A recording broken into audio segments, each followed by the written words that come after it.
I see that look in your eye, you're telling a million lies. You're talking about Shane figuring out London, right? Good job! Okay, that's really awkward.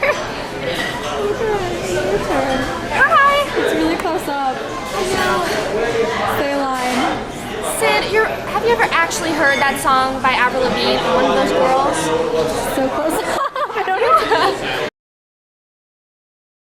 I think some of my favorite memories on set and off set were really just being able to bond with the cast. I was only on set, I think, for maybe 2 or 3 days of the production. So I didn't get a lot of time to really meet with everybody since most of my time was spent writing for the script, which was done in my own time, or meeting with Bryan just to discuss what the characters are, what we're looking for, what I can do behind the scenes, how I can market up on high ground.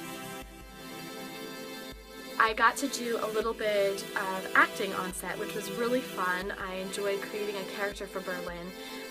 She's an interesting character in the fact that she has one scene, and I still have to make her a very believable character and create some sort of connection with her and her sister. London Downey, played by actress Brianna Langford.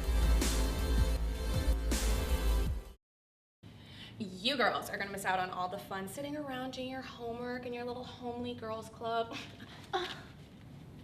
Just so you know, singing with you was the most fun that I had last summer vacation.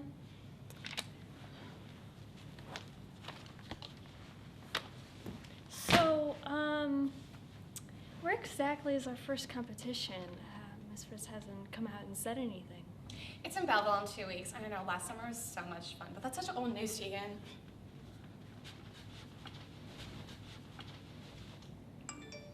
You know, one day you guys are gonna thank me for this. Or not. London, it's new shag carpet. Mom is gonna kill you. I don't care. Oh, Berlin. Tell Mom and Dad that I went shopping at the gallery. So it's fun being able to come up with all my own background story. Nobody else has to know about it, but I get to create my own reality for a character, which was really fun. I also enjoyed when we were shooting one scene, we got to be at a parking lot area where there was a basketball hoop, and so anytime we would have a little break from shooting, people would be throwing the football or playing basketball or just chit-chatting. It was for fun. We would have fun conversations, tease one another, and just be like a family, even though that was literally my first day working with all of them. So it was great being able to see how quickly everybody could connect, even in just meeting each other in one day. So that was a lot of fun. Early summer of 2013, Bryan Kreutz emailed me and told me about Up on High Ground and invited me to participate both as a writer and an actor. And the acting part, I was excited about doing. You know, I'd been acting 4 years at that point, and I'd gotten, I think, about 17 or 18 roles. Not a huge number, but quite a few. Enough that I didn't feel like I was a rookie anymore, at least. But I had been writing screenplays for 8 years and none had ever gotten produced, so while I was excited to get to act on the show, I was even more excited about getting to write it. And so that's how I got involved, and then making it even better is that over the next several months, Bryan and I got to know each other very well, and talked a lot on the phone and shared a lot of emails, and very often our conversations strayed far away from the show, and we especially got into talking about baseball and football a lot, you know, both of us being Midwesterners who come from regions that have very rich sports traditions, and we found out we had a lot of other things in common as well, in addition to having very compatible personalities. You know, we're both very mild-mannered, easygoing people. My favorite taping day was our longest taping day in December 2013. We had close to 30 people on set, cast and crew. I remember it was 3 different locations to shoot that was going to occur starting early in the morning and ending well into midnight. I remember director Tommy Callahan first telling me we need all the cast who is not in the scene to go sit in a green room, and it's like a waiting area, and we need to start setting up now as people were arriving. So many talented actors brought their musical talents to this in-show audition for the East Valley Academy Show Choir. Piano singing, dancing, guitar playing, anything you can think of.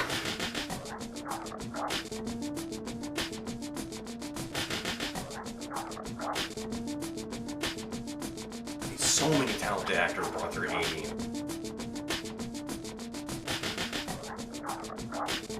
Jessica Jordan is a really excellent actor, and she really stepped her game up when she was cast as Thea, the younger sister of Savannah Swanson. I cannot believe you're my sister. Obviously, Savannah Swanson and Aaron are rivals. Aaron, who plays the very smart, intellectual class rival to Savannah Swanson. look, Savannah's friend little Aaron. sister, Thea Swanson, just adds to the whole rivalry between her older sister, Savannah, and Aaron. We really had a lot of subplots and side stories going on, and in this show choir episode, we really tried to capture that after their show choir talent performance. The two smirk at each other, switching going on stage and one going off stage. It was something that I really wish we could have incorporated and left into the episode, but because of time constraints and, the episode's only being a half hour long for viewing on television, we had to ultimately cut that. We really tried to capture this in the classroom as well with Mrs. Hialeah, who I had so many compliments about Sarah Cotton, who played Mrs. Hialeah, and how she as a teacher almost steps beyond her authority in between the series-long class rivalry between Aaron and Savannah. The show choir we had, I remember right before they went on stage, the actresses Sydney, Riley, Molly, Aaron, Stephanie Swink, Tessa Drake was there as well. They were all enclosed into this really small enclosed side stage area to stage left. They were all plotting to make fun of Erin's character before she played guitar and sang on stage. Really? Yeah, really?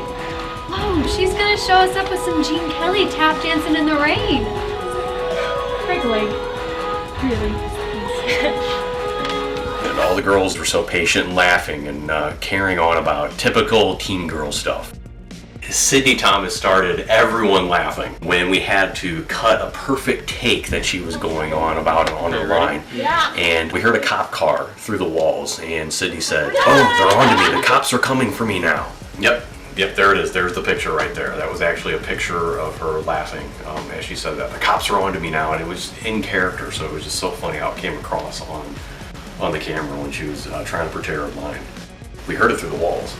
So we were already hiding, of course, in this corner near the stage, and the timing, by the way Sydney said it, as if the character was saying it,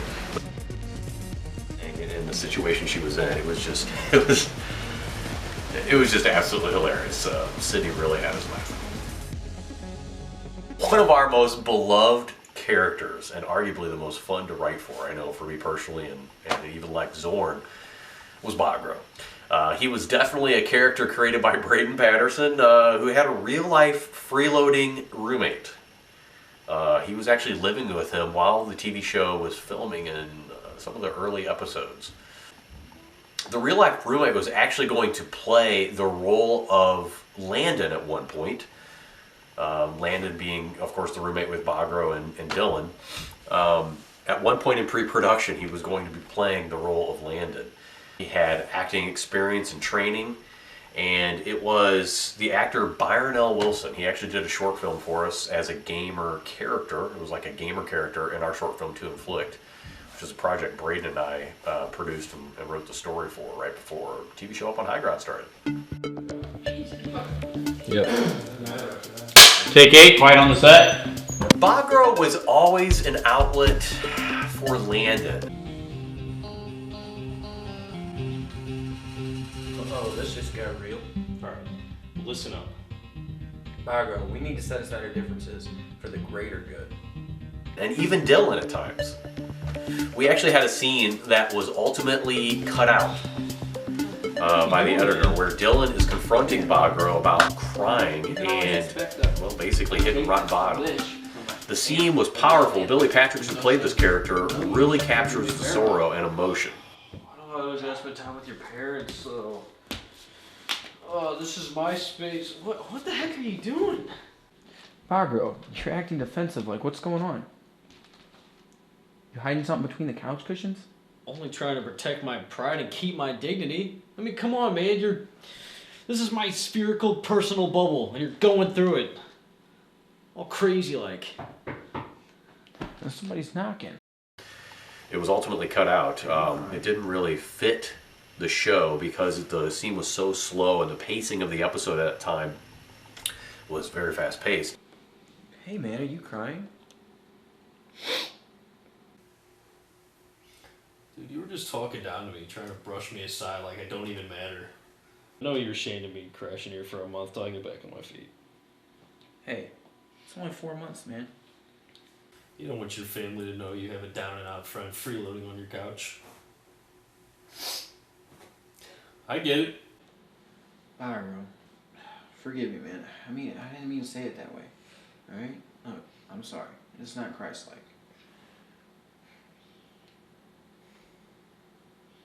In writing for the characters, I didn't really have a favorite character to write for. I really appreciated writing the characters as a whole and figuring out how each of them came together and how they connected to one another. I enjoyed trying to make the plot flow as best as possible and creating a continuity within the script and being able to see how each character affected one another and then how each of their situations impacted one another in one way, shape, or form. When co-creating Up on High Ground, several of the main characters were based on people I grew up with, people I went to school with. Savannah was derived from a couple of girls that were blonde babes, grabbing all the attention, and I remember being intimidated by their attitudes throughout the school year. Until, of course, I figured out their personalities a bit. Oh!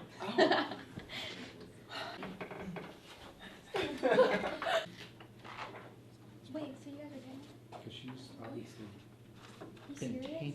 I guess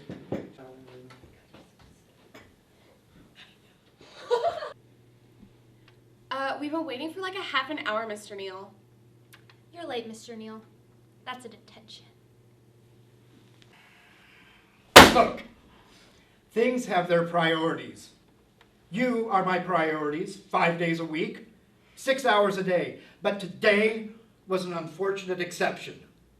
So sit down, shut it, and listen. Rude. Mr. Neal, as priorities, we've noticed you've been a little angry lately. If you want to talk about it, we're all ears. My wife and my friends will take care of my listening needs.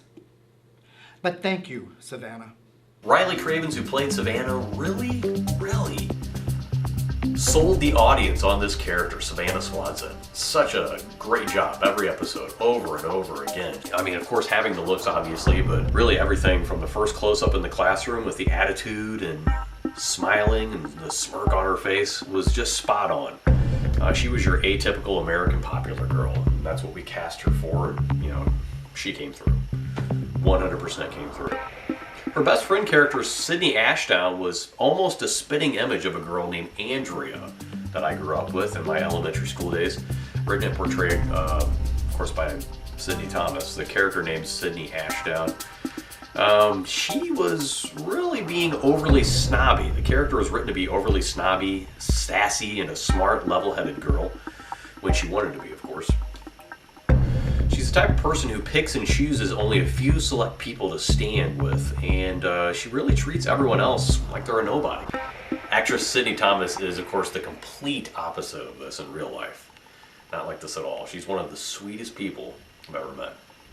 I didn't create most of the characters. By the time I was hired, 3 episodes had been written, and I did create a few supporting characters, but, you know, mainly I was writing with characters that were already established. But Bryan he gave me a very long leash in taking the characters and situations and running with them. He really was supportive of a vast majority of what I wrote, and I appreciated that so much.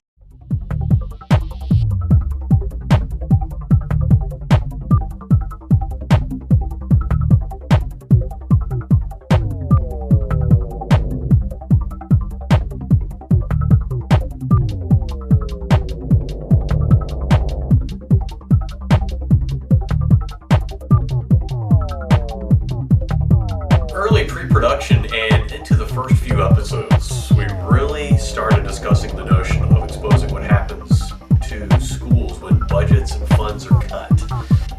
Particularly when begging for box tops for education. Let me guess, you're going to be riding in on your white horse carrying a bag of box tops. I remember we did that through several episodes trying to solidify that point.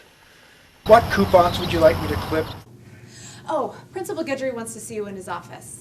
Something about box tops for education and disbursement of funds? Oh, good Lord. Don't worry, I'll watch a classroom for you. Like traditional public schools, charter schools, or in our case, a charter private school, East Valley Academy, are funded with tax dollars. But trying to create a culture of excellence by box tops for education? That means we're more desperate for money than we are capable of creating a culture of excellence, and I want no part of that. We really hit this hard in the early episodes, and it spread to the boardroom meetings later in the season, particularly with the budget being stretched so thin. Good morning. I'd like to thank you all for coming to this budget meeting. We showed how Dylan Magnum's character is actually teaching a class at one point when Miss Camille comes in and she's like stumbling in. She's sick. Because we're sicker than sick. Mr. Neal takes over the class for Miss Fritz when she is advised by Mr. Neal to sneak out to testify at a court hearing. Hello, Lady Fritz. Which was Mr. Stu. Look, Guidry doesn't know we were leaving, so just go out through the side door. We wanted to really show the lack of staff, as of course not all schools were that thin, or they weren't all stretched that thin, but most schools that have a decent budget, there would have been a substitute teacher or someone to be able to step in. In our show, of course, we have the student teachers, the two lead characters, Dylan Magnum and Landon Lofton. We really wanted to show them at the forefront of taking over for these classes, and especially Mr. Neal, always being in conflict and argumentative with Principal Guidry, who runs the school board. He was always substituting for classes or needing his class substituted for. It really showed that good friction between the two characters, Principal Guidry and Mr. Neal. My favorite memory would have to be the first day of shooting. And I wasn't even there for acting. I got brought on by Joe McGettigan to just be help with sound, production assistant, and the guy that I was originally going to play for didn't show, so Bryan gave me the script. I read over it, and that's how it happened. It was really fun experience, great crew, great creator of the show, awesome guy, and yeah, it was just a fun, all-around fun time throughout the whole shooting of the series. Well, I think everybody familiar with the show, almost without exception, would say that Bogroe is the most fun character, and letting the sports terminology take over, this show was blessed with a great cast and crew. If I had to give out a game ball, it would be to Billy Patrick's. I loved the character Bogroe from the first 3 episodes I read before I even started writing, and then when I saw the way that Billy brought the character to life. I know this doesn't look like much, guys, but this is my bedroom. Shut up, Bogroe. You shut up. I just thought it was fabulous. What are you guys doing in here? And definitely, he's one person who I really want to work with again someday. Beyond that, though, there were more than individual characters. I had a lot of fun writing particular relationships in this. One of the biggest, probably the biggest, would be Dylan and Landon, not only because they were main characters, but because I really liked exploring the way that close friendships deal with deep conflict. That they're both good guys, but Landon is too aggressive and Dylan is too passive, and they need to find a middle ground. And that scene that I'm in, where I play their minister who counsels them on the Bogroe situation, even though I didn't write that role for myself, I'm glad that I ended up playing that role, because that's exactly how I would have handled the situation. Okay, you ready, Cody? Yeah. All right. And action. Look, we're still friends, and long after this is over, we will still be friends. But this has definitely caused a strain between us. Well, you know, I've been a minister for 12 years now, and one thing that's taught me is that there are two sides to every story. But Dylan, it's very striking that you have not disputed anything that Landon has said. I think balance is extremely important, and balance is exactly what both Cody and Landon needed. You know, they needed to find a healthy middle ground. Obviously, the Bogroe relationship gave a lot of fuel for that conflict. If the show went on for more seasons, you know, it would have been interesting to see how the friendship between Landon and Dylan would evolve. And then, you know, I really enjoyed writing the Aaron-Savannah relationship. It was a challenge, certainly, you know, because even as much as I was trying my absolute best to write from the perspective of two teenage girls, the fact is, at the time, I was a 42 or 43-year-old man. I'm 45 now. When I see the final cut, if Aaron and Riley chose to change some of the dialogue to make it sound more teenage girl-like, you know, Hey, what's up? I'll give them my blessing. The Little Mermaid. And it's only fitting that Aaron will play Ariel. Considering I'm the drama president, I made myself the lead role. You know, anything that makes it more authentic. That was an interesting rivalry, and, you know, I finished writing it in the hope that there would be a second season, but also wanting to give the relationship closure in case there wasn't a second season. And so I chose to end it with Aaron having come to respect Savannah, for Savannah having stood up for herself to Shane. So I kissed him, and then I started walking to my algebra class. And when I got halfway there, I realized that I forgot my calculator in my locker. So I started running so I wouldn't be late, and when I turned the corner, I saw Shane and London kissing in the hallway. So I had to hold myself together through algebra and show choir, and then when I told my best friend Sydney, she just told me to get over it. You know, I get enough crap like that from my parents when my heart's broken. At the same time, Savannah being happy for Aaron for having gotten that great gig over at the prestigious school in Ireland. Guess where I'm going for my next summer vacation? Where? Dublin. Let's see, that's Dublin, Ohio, Kentucky, or Indiana? No, silly, Ireland. I got accepted to the Abbey School of Acting. That is fantastic. I am so proud of you. I cannot wait to see the look on Savannah's face when she hears this news. Aaron? Erin, well, she's definitely a special character. She was derived mainly from my good experiences and wishes to be dating my high school best friend, Paul's girlfriend, Peggy, a red-haired girl with all the blessings God gives to a teenage girl, mainly kindness. Actors Aaron Morris just continue to exceed expectations episode after episode. As a person, Aaron was also really quiet, but truly found an emotional presence on screen to make the character so believable. I thought I was back in high school again. In the story arc, we started her character to really have a course to rival the opposite personality, Savannah, the popular girl.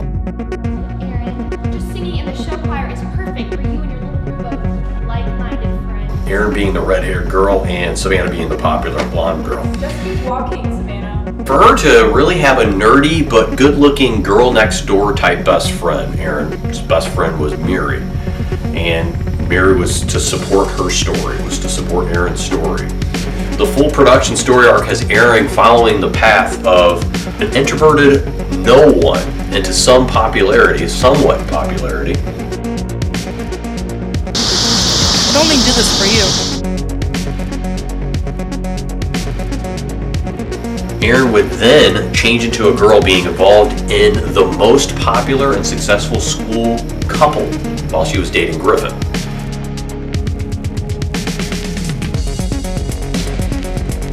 Much much to the dismay of Savannah, who is going through a firesome on-again, off-again relationship with Shane. And Shane is also going back to his ex-girlfriend, which is a former friend of Savannah, London. The series ended sooner than expected, of course. So we didn't quite see Erin as the cheerleader, extremely popular girl that we were hoping, she would blossom into being completely on the same level as Savannah, Riley Craven's character. That was eventually the plan of the story arc. Plans were actually to have Molly and Erin's character, Haley and Erin, be best friends in the story arc. The next episode was actually going to be one titled Pretty Much Perfect. It was a script that Lec Zorn had completely written by himself. These characters were really going to come to the forefront simply because they had proven and shown themselves to be great actors. Molly was just a great person, great sense of humor on set and off set. We of course went through a very selective casting process, and Molly was at the top of the list. Absolutely perfect to play the role of Haley Sundin. She's on the school board, but she's one of us. Erin, did you tell her yet? Well, if you're not going to, I will. This girl who's got a widowed mother and lost a father herself and just really has an attitude. We knew that something that Molly could bring to the table with this Haley character, and she did. In the series, Molly is a twin of Griffin Sundin. The two had a great on-screen chemistry together. Unfortunately, they were only on set together, or I should say in a scene together, 2 times. The two really were supposed to show that really strong support family structure that we had on the TV series, being a family show. I was really, really happy to have so many talented people a part of this TV series, and the actors really brought it to the table. All of them. I liked it, appreciated it. The cast and crew of Up on High Ground. To be given the role of writing a big chunk of the series, I'd say I probably ended up writing about half of the series, maybe a little more. And, being able to do a little acting on it on top of that, that was just such an overwhelming honor. And I'm so thankful to Bryan Kreutz for giving me that opportunity. And the way that I sum up my experience with Up on High Ground,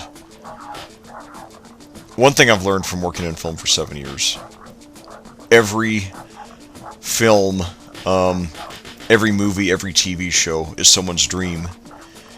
And when someone hires me to be part of that show or that movie, what he or she is doing is entrusting me to help bring that dream to life, and that's a responsibility I take extremely seriously.